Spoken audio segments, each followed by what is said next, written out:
Nachos could be one of the most beloved appetizers in the entire United States. And maybe even the Western world, if we're being quite honest. Which form of nachos do you think when you hear the word? Is it the circular discs piled high with jalapenos resting next to a lagoon of traffic cone orange cheese? Or is it the two friends and a crazy idea millennial gastropub fully loaded version? I can almost assure you it isn't the original version, which is actually a single chip piled with cheese and topped with a single jalapeno slice, which is its own composed little thing. It's super cool. We'll talk more about that soon. No matter what you're thinking of, you have for sure, at one point or another, gorged yourself like a little force-fed duck at a French restaurant on some greasy, salty, gut-busting, piled-high nachos. It looks just as big as when I started.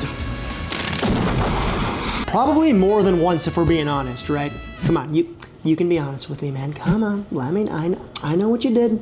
I know what you did. So today we're gonna work our way through the three-part evolution of nachos until we hit its final form.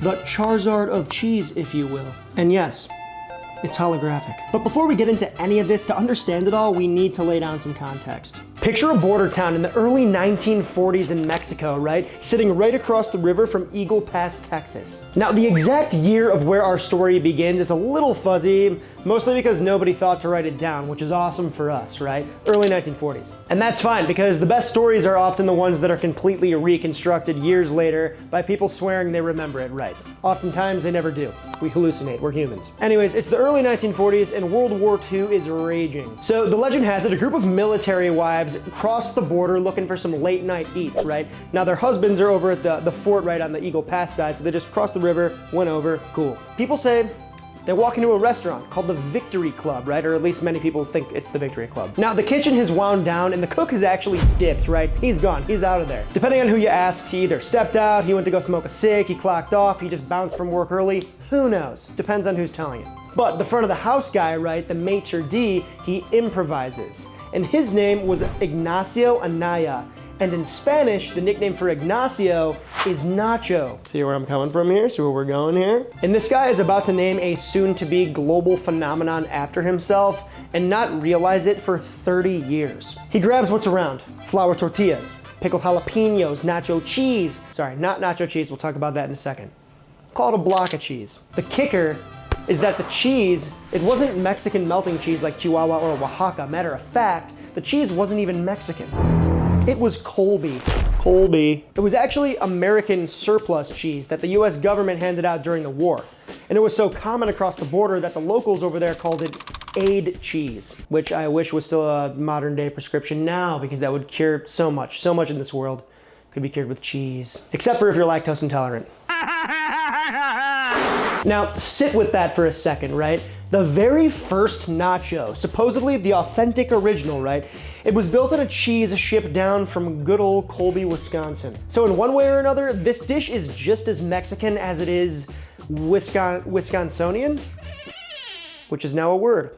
He melts it, he serves it, and calls the dish Nachos Especial, right? The wives love it, the recipe spreads, and the rest is history. You know the drill. This first iteration of nachos are simple, they're elegant, and we're gonna dedicate them to our boy Nacho Anaya. Okay, so Nacho's nachos are quite simple. I mean, really all it is, again, is chips, cheese, and a little bit of pickled jalapeno. So, you know, there's not really much to do here, except we are gonna fry our own chips here. So here I just have some quartered, you know, good old corn tortillas. These are white corn tortillas, you can also get yellow ones. But this is actually a really important step here, right? This makes not only the frying process easier, but it also allows for a crispier chip fried faster.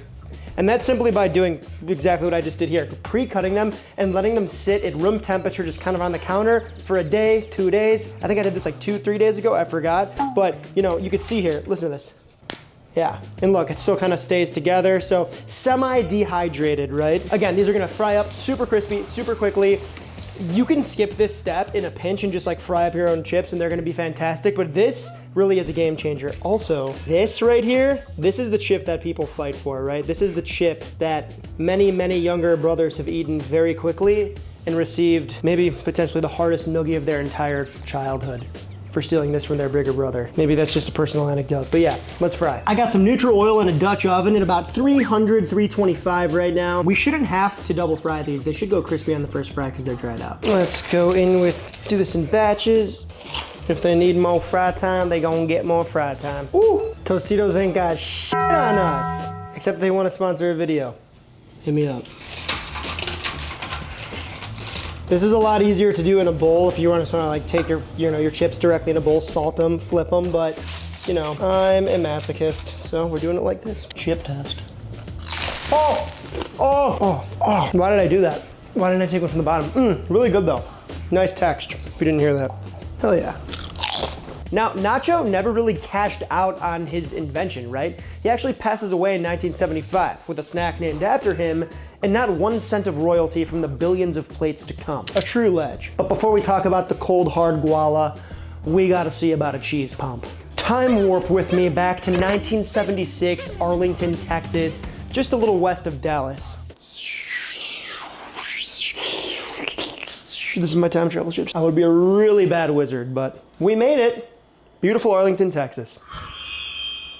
Now, this is ground zero for where nachos actually devolved, or evolved depending on who you ask, right? That's totally up for debate. What's not up for debate is how this one genius marketing move took nachos nationwide and really kind of put them on the map. A concessions businessman named Frank Liberto had a challenge. He wanted to offer nachos to his clients, but real nachos take time to make, right? You gotta melt the cheese properly. You're looking at like 10 or 15 minutes tops maybe, I don't know. But at a baseball game where people wanna order food and get back to their seats before the next pitch, that's an eternity. So Liberto doesn't invent a better nacho, he invents a completely new kind of cheese. A shelf-stable, pumpable cheese sauce that needs no refrigeration and flows out of the machine in seconds. I think as a kid, we all probably dreamed of having one of these in our own kitchens. That's correct. The origin of the orange goo was birthed not for optimal nacho enjoyment, but out of a logistics problem at a stadium in Arlington, Texas. It turns out both precious stones and nacho cheese are created under pressure.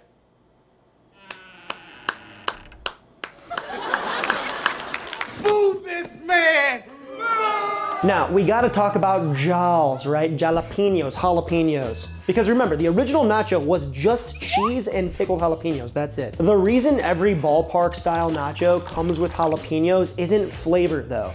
It's actually a clever scheme. One that would lead to Nacho's popularity and eventual complete takeover of the concession stand. First, the city of Arlington and the Texas Rangers actually said no to Liberto's new nachos, right?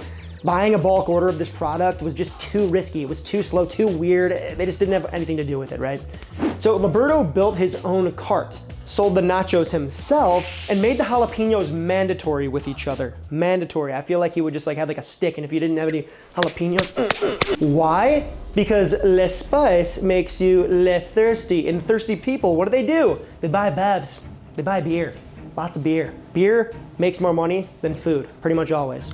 Hospitality 101. The whole thing was a literal thirst trap designed to sell bevs at the ballpark, which I appreciate because that's pretty much all I do when I go to baseball games. As Liberto put it, once the jalapenos hit, you go looking for a drink, right? He's not wrong. And this worked beyond anybody's imagination. In their first season that nachos were available, the Texas Rangers were selling these things at a rate that completely buried popcorn, which was the previous concession king, by something like 10-to-1 in revenue. I'll make sure the boys at the chop shop are real gentle with her.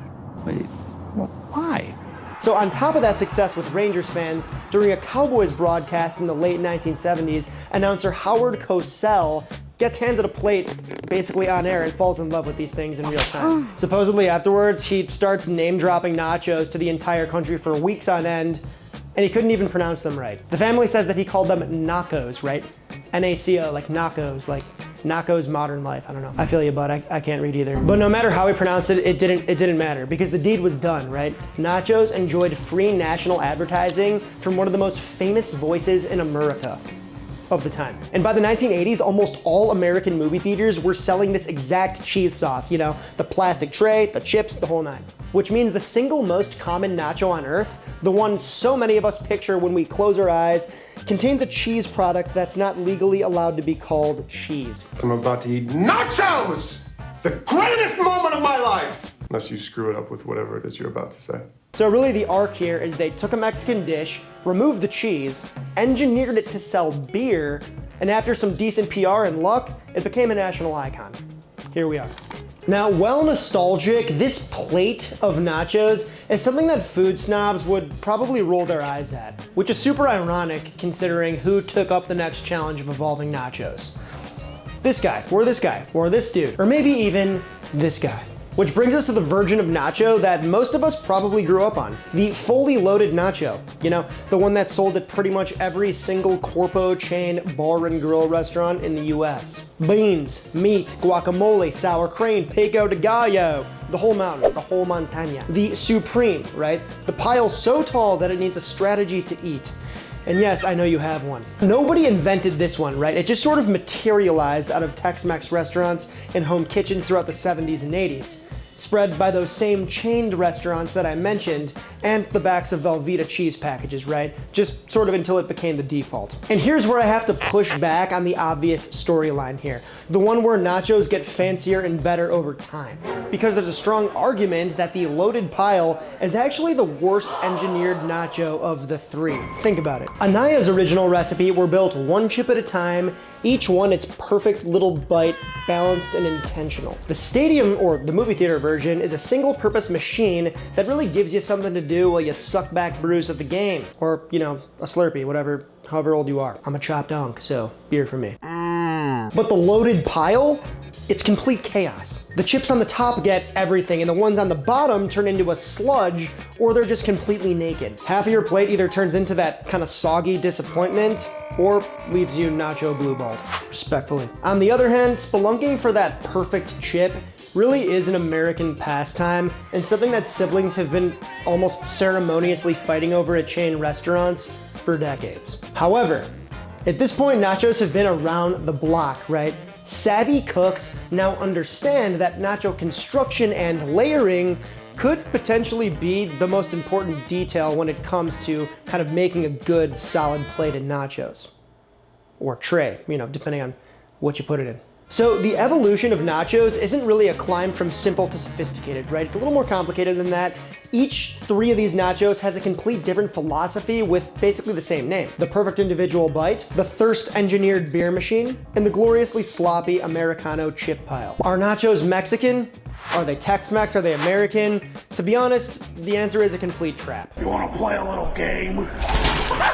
There was never a pure original nacho to corrupt. It was a fusion dish from the very first plate, built for American military wives by a Mexican man with American cheese in a Mexican town. Nachos were born somewhere in that sweet spot, so that means there's really no wrong nacho, right? There's no betrayal of the real thing, because the real thing was kind of always a riff. So guys, which one is your favorite nacho? I want you to smash that like and subscribe button. Leave a comment below telling me which style of nacho is your favorite and what I should be cooking next, all right? Remember, new episodes every week, and don't forget to cop merch, adamwitt.store, and hit me up over on the... I'm sorry guys, that just kind of came out. The gastropub salsa, the American chain restaurant salsa, the fully loaded salsa. We got the works here, okay? Now, I thought it would be a little easier if we just kind of put everything on the table here before we started building, just to kind of clear our heads and kind of make sure we're all on the same page here. First, we got pico de gallo, right? This is a fun one. I think it translates to the rooster's beak, but you know it, you love it. It's that chunky vibe with the tomatoes, the onions, the cilantro, the jalapenos.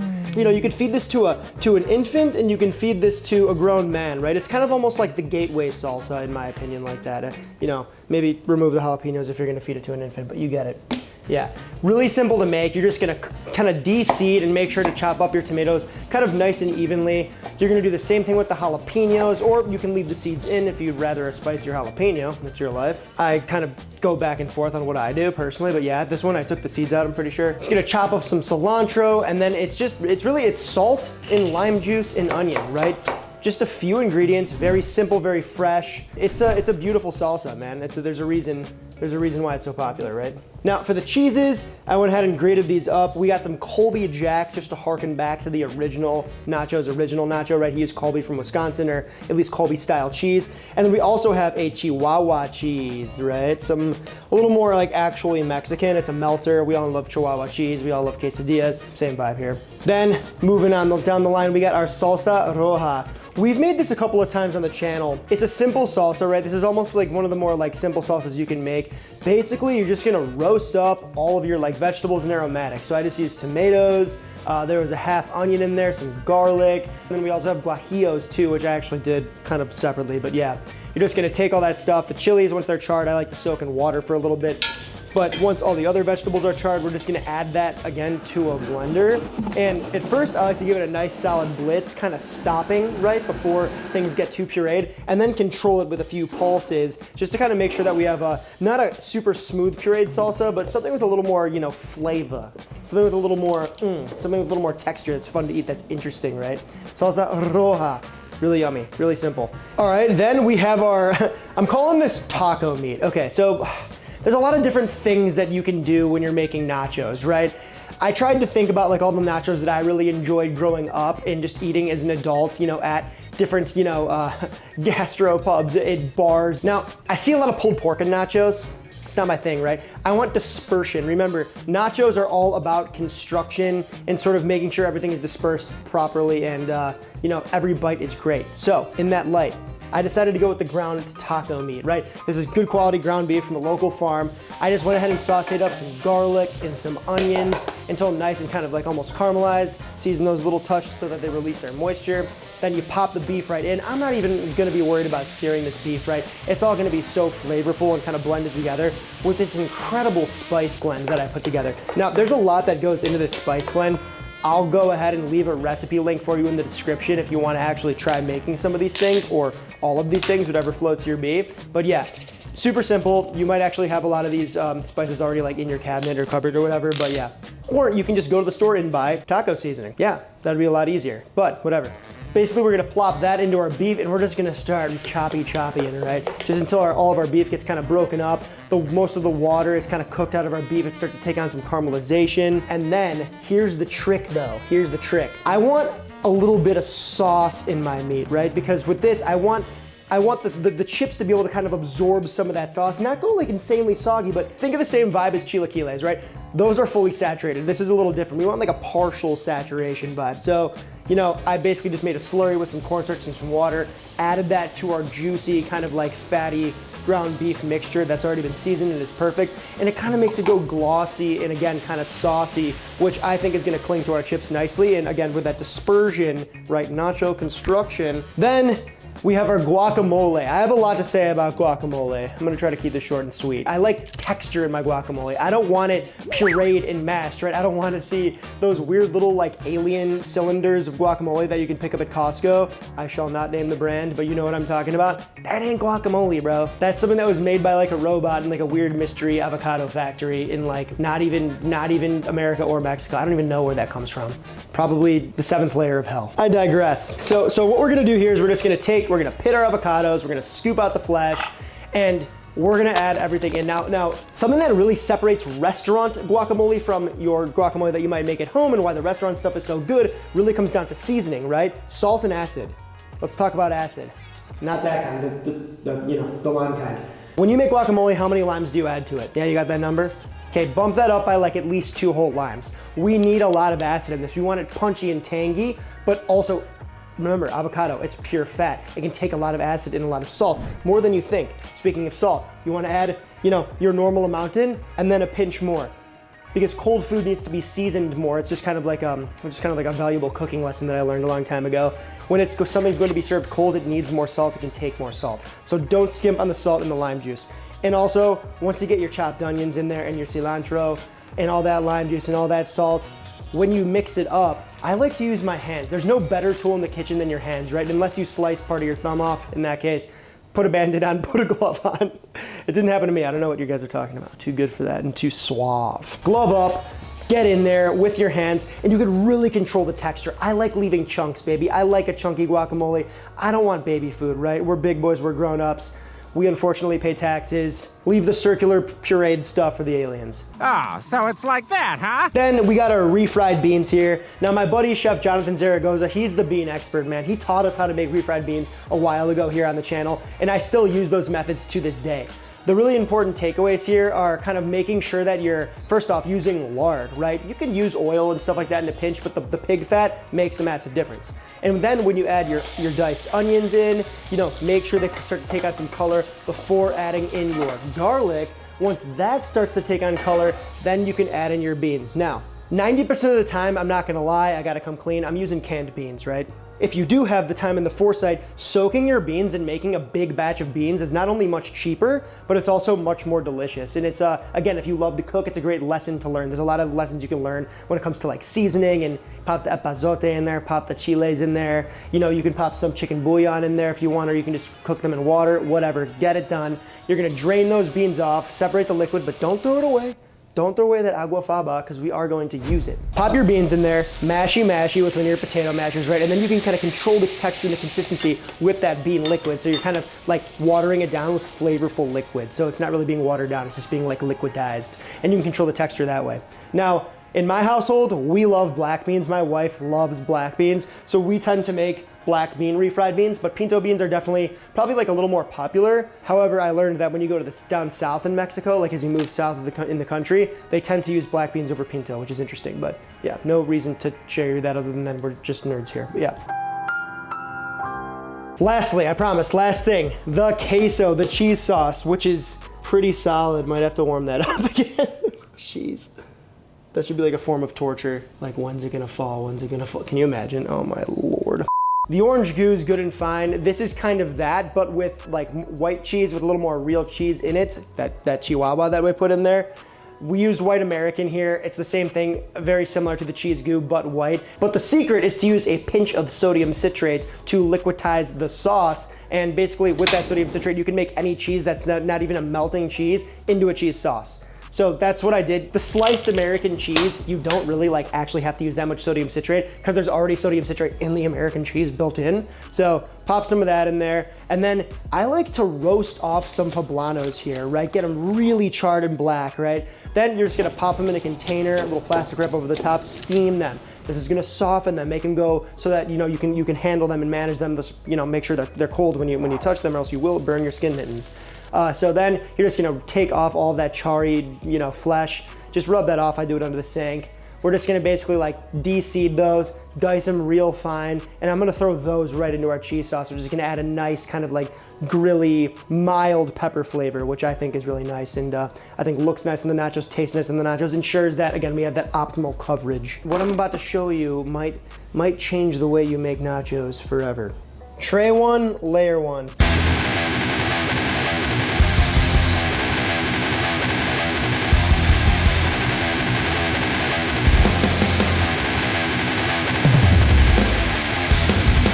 Tray two.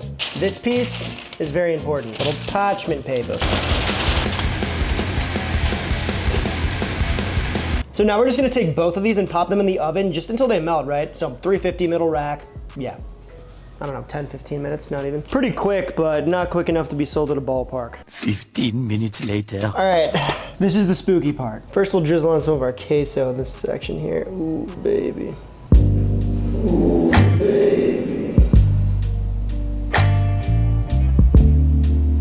Now we got the scary part. So, I told you to put the parchment paper on because we're gonna double stack these. Oh. I ain't gonna lie, I'm a little shook right now. We got this. Dude, it's heavy. All right, I'm just gonna have to, come on. Oh, it worked. Bro. Oh my lanterns, dude. Dude. Wow. Maybe just another layer of queso. And I want to top this off with like freshness, right? Beautiful freshness. So we got some shredded lettuce, and we're gonna hit it with our pico just right on top there. This is the most insane thing I've ever seen. Wow. And just because we're feeling crazy today. Does this look stupid? This is crazy to see on the board here. We have the entire evolution chain of nachos, right? We got the Bulbasaur, the Ivysaur, and the Venusaur. The Squirtle, the War Turtle, the Blastoise, the Charmander, the Charmeleon, the Charizard. Technically that's the Charizard, but you get it. It's kind of funny to see all these kind of like laid out here because you got this like, real food, like simple dish that kind of like Valmorphinized. I think we can Valmorphinize safely now. Into this monstrosity hulking over here, but in the middle, it kind of has its all of its mojo drained in this little plastic sad tray with these dried chips and jalapenos. But you know, the traffic cone orange goop, it still holds a special place, nostalgic place in my heart. Nostalgia is a powerful thing, right? Oh, and I didn't talk about these, but we got the little trifecta. I feel like whenever you go to like a get nachos, like a bar or something, they always come out with like a little side card of sauces. So that's kind of what this is here. I didn't put any sour cream or dairy on this, so sour cream, salsa, guac. All right, what are we starting with? We gotta go nachos, nachos, nachos, baby. Here goes nothing. We got a nice little nacho here. Nice, simple, man. You can hear it. We fried these chips a while ago. These have been sitting out because I made these a little while ago because I had to make the other stuff. And look, listen to this. Those are still Crunch Town. Nachos turn into these right here. Classic, man. Arguably doesn't get more classic. Now, I remember these more so is at the movie theater because I just remember like the cheese fountain and being like, whoa, there's such thing as a cheese fountain, you know? I need one of those in my crib when I'm an adult. Maybe we'll get one. Comment below if I should. When we make it big, we'll have cheese fountain. It'll be like that scene from like Mr. Deeds with the Kool-Aid water fountain, but with cheese because I'm obese. Shut up, fat boy! Anyways, also like in a ballpark or a stadium, I'm much more of a hot dog guy than a nacho guy, but I do love me some nachos here and there, so I will shoot oop. Oh, look at that, perfect. This is a perfect mucking vessel for our goo. Yep, Oh. We dangling. I gotta put a jalapeno on there. Dude, it smells just like it tastes too. About like a food memory that's like seared into my head. And now I want a beer. It's a little early, but maybe. All right, yum, fun. This is fun. We're having fun. Okay, wow. The Chuggy nacho, the gastropub nacho, the two guys and a crazy idea nacho, right? Fully loaded, and for some reason, they always come out on a tray. I can't explain why, but they do, and I don't hate it, right? This is the same type of place where, you know, they might have an Edison light bulb, which unironically I have right here. I didn't design the place, but I am a chop dunk, so it does make sense. You know, Edison bulbs, the garage doors that go up when it's nice out, burgers that cost $27, the classic meme. It's fun to lean into those guys, but also like the food at gastropubs is really good, and I like beer, so like it's kind of like my type of place. But yeah, I'm gonna shut up. Ooh yeah, look at that. Ooh yeah. I feel like I want cream on this. It's crazy as that sounds, right? All right, we got some guac on. You know what? Might as well hit it all. Hit it with all three. It is fully loaded after all. That's a nice chip. Look at that. All right, salud.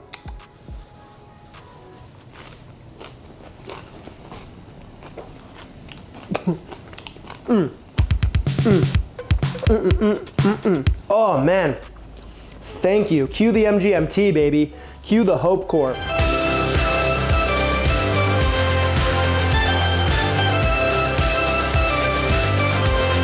That's a whole ass meal. Which, by the way, I want your take on this. Are nachos an appetizer or a meal? I feel like it's kind of like a booger kid thing to do to order nachos as your main entree. You know, it's something that like that, you know, the weird neighbor kid that your mom like kind of invited to go to like Chili's with you as a little kid would like order, and the whole time you're kind of just like watching this kid eat, like minding your own business, and not a pretty sight.